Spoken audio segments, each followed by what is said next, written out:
भगवान हो या ना हो इससे मुझे कोई फर्क नहीं पड़ता। ये तो इंश्योरेंस वालों ने कहा कि भगवान ने तुम्हारी दुकान गिराई है या भगवान की वजह से मेरी दुकान गिरी है, तो मैंने कहा ठीक है, भगवान मुझे उसके पैसे दे दे, केस खत्म। लेकिन भगवान तुम्हारी दुकान क्यों गिराएंगे? मूर्ख कहीं का। स्वामी जी प्लीज, जो कुछ भी कहना है विटनेस बॉक्स में आकर कहें।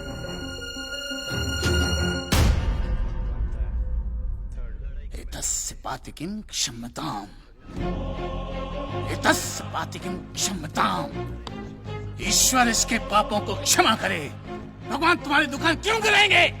मैं भी तो वही कह रहा हूँ, भगवान मेरी दुकान क्यों गिराएंगे? उनको तो बहुत और भी इंपॉर्टेंट काम होते होंगे। तो आप ये इंश्योरेंस वालों से कह के मेरे पैसे दिला दीजिए, बात खत्म हो जाती है। इंश्योरेंस कंपनी भी आपके पैसे क्यों दे? इंश्योरेंस के टर्म्स एंड कंडीशंस पर आपकी साइन है। Exhibit number 1 sir. बस तो मिलोट, फिर मुझे भगवान को ही पकड़ना पड़ेगा। तो फिर बुलाइए वो राम जी, शिव जी, गणपति, जिससे भी आपकी पट्टी कीजिए, हड़गुम्बा पड़गुम्बा तांडव बिंडो करके उधर। मूर्ख!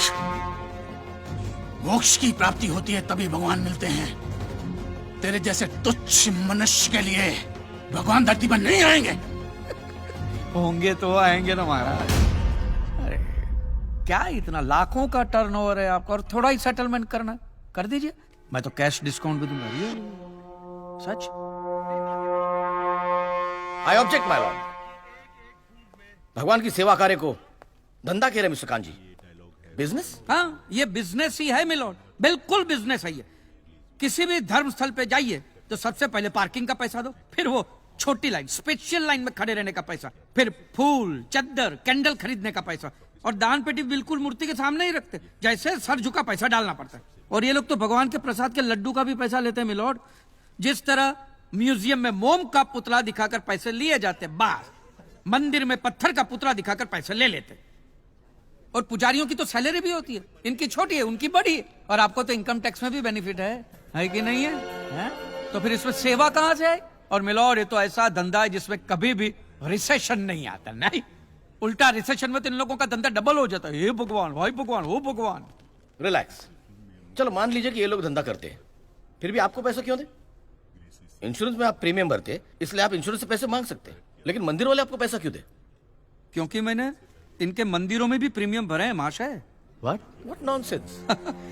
ये मुझे विश्वास था, आप मेरी बात का विश्वास नहीं करेंगे, इसलिए मिलोड में सारे प्रूफ साथ लेकर ही आया। ये देखिए, ये सब रिसीट मिलोड उस प्रीमियम की है जो मैं पिछले 18 सालों से भरते आ रहा हूँ, मेरी वाइफ के कहने की वजह से। ये देखिए, पहला प्रीमियम मैंने भरा था 1501 रुपये का, साउथ में बहुत बड़ा मंदिर है, उसमें मैंने पैसे भरे। देखिए, फिर ये देखिए, हर साल 1000 रुपए भर रहा हूँ आपके गणपति के स्टॉल में। देखिए, उसे स्टॉल नहीं मंडप कहते हैं। मिलोड, वो मेरी सासू माँ बीमार रहती थी तो मंदिर वालों ने कहा कि 11,000 रुपया दो, पूजा कराओ, फिर देखो। तो पूजा कराई और सासू माँ टपक गई। चलो वो तो अच्छा हो, लेकिन 11,000 भी गए, और एक भी रुपया रिफंड का नहीं दिया उन्होंने मुझे। फिर ये देखिए, ये मस्जिद का चंदा, दरगाह की चद्दर, चर्च की कैंडल, फकीर की झोली, बाबा की अगरबत्ती, माँ की चुंदड़ी, टोटल में 10 साढ़े 10 लाख रुपया इन सारी दुकानों में भर चुका हूँ। बस! बस! क्या दुकान लगा रखा है? इसे मंदिर कहते हैं, मंदिर! और मंदिर में लोग अपने परिवार की शांति और समृद्धि के लिए अपनी इच्छा से पैसा देते हैं। तो मैंने भी मेरे परिवार की शांति और समृद्धि के लिए ही पैसे भरे थे महाराज, कोई गन्ना चूसने के लिए इन्वेस्ट नहीं किए थे।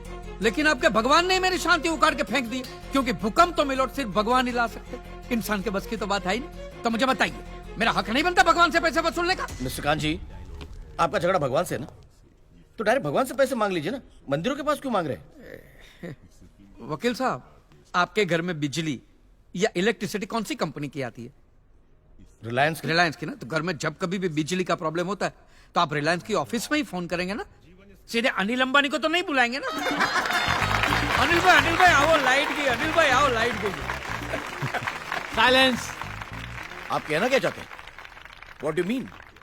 ये जो साधु यहाँ है, ये जो पंडित जी यहाँ है, ये क्या भगवान के ऑफिसर्स है? नहीं, ये लोग ऑफिसर्स नहीं है भाई, ऑफिसर तो पढ़े लिखे लोग होते हैं।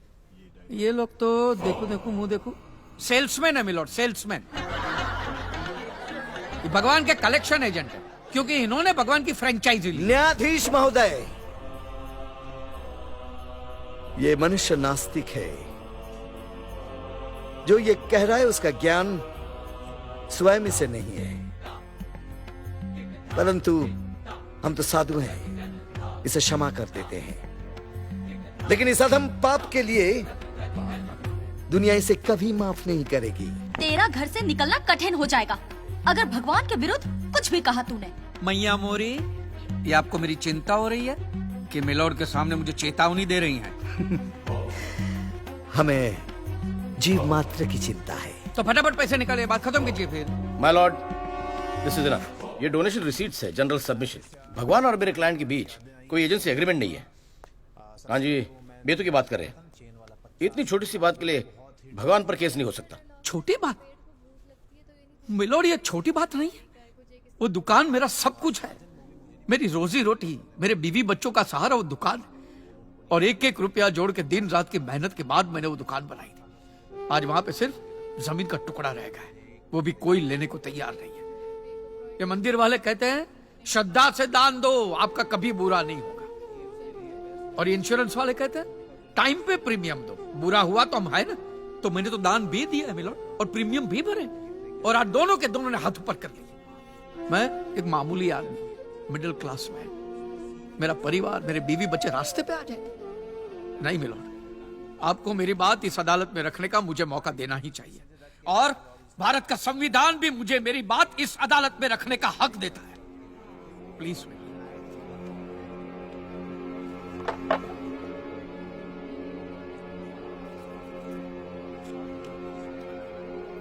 एक मिडिल क्लास बिजनेसमैन के लिए 1 करोड़ रुपए बहुत बड़ी रकम होती है, और खास तौर से सवाल जब उसके सर्वाइवल का हो। इसलिए यह अदालत कांजीलाल जी के मुकदमे को एक्सेप्ट करती है।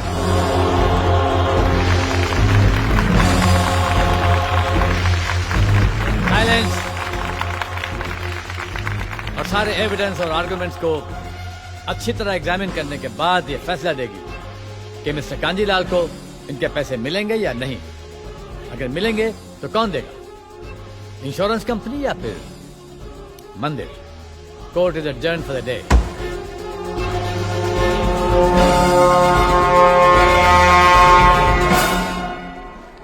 रुकिए रुकिए महाराज, अब आप लोगों को जितनी पूजा करनी हो, आरती करनी हो, जितना घंटा हिलाना हो, सब हिला लीजिए आप। आपके भगवान ने मेरे अकेले की दुकान गिराई है ना, तो अब मैंने अकेले ने उसकी सारी दुकानों पे ताले नहीं लगवाए ना महाराज, तो मेरा नाम भी कांजी लालजी मेहता नहीं। और ये मेरी आप लोगों के लिए कोई चिंता फिंता नहीं, खुली नंगी चेतावनी। यस।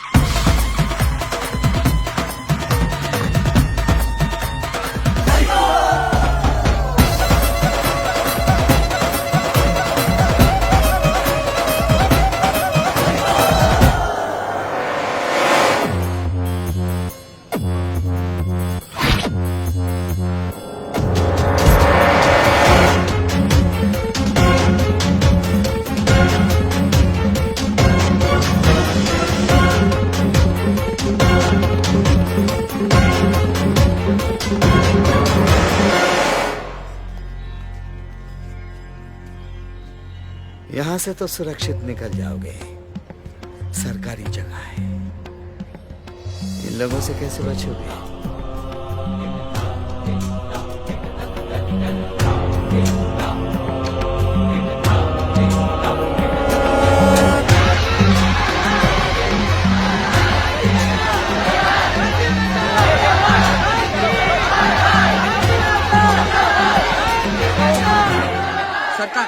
केस एक्सेप्ट हो गए, अब क्या करें? मुझे सुशीला और बच्चों की फिक्र हो रही है। मैं टैक्सी में आता हूँ, तू जा। लेकिन मैं तुझे अकेले छोड़ के कैसे जा सकता हूँ? अरे मैं पुलिस स्टेशन जाऊंगा ना प्रोटेक्शन के लिए, तू इसको भी घर पे छोड़ दे। जा, संभाल के जाना बेटा। जा जा जा, निकल निकल निकल।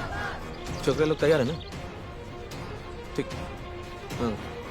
एक बात ध्यान रहे, कांजी के लिए इस रात की सुबह नहीं होनी चाहिए बस। वो देखो, वो रहा।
अगर भाग में जाओगे तो कट जाओगे।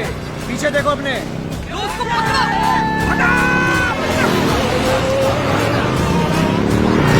तुम कौन हो भाई? कृष्ण वासुदेव यादव। क्या क्या क्या? कृष्ण वासुदेव यादव फ्रॉम गोकुल। ओ यूपी का भैया हो? भैया भी कह सकते हो, कन्हैया भी कह सकते हो। ले ले ले उसको ले।